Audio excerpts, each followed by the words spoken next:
বনলতা সেন। হাজার বছর ধরে আমি পথ হাঁটিতেছি পৃথিবীর পথে। সিংহ সমুদ্র হতে নিশীথের অন্ধকারে মালয় সাগরে। অনেক ঘুরেছি আমি বিম্বিসার আশোকের ধূসর জগতে।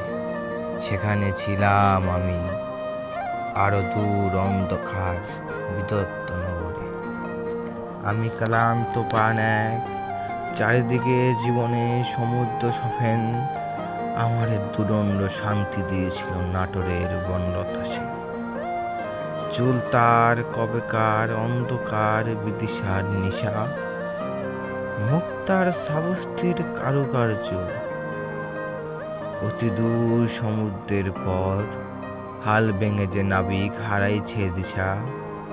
সবুজ ঘাসের দেশ যখন সে চোখে দেখে দারচিনি দ্বীপের ভেতর, তেমনি দেখেছে তারে অন্ধকারে।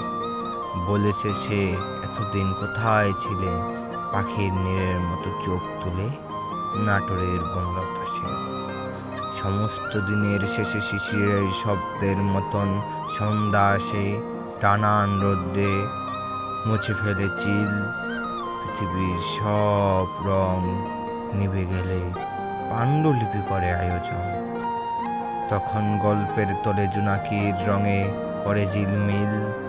সব পাখি করে আসে, সব নদী ফুরায়, এ জীবনে সব লেনদেন। শুধু থাকে অন্ধকার, মুখোমুখি বসিবার।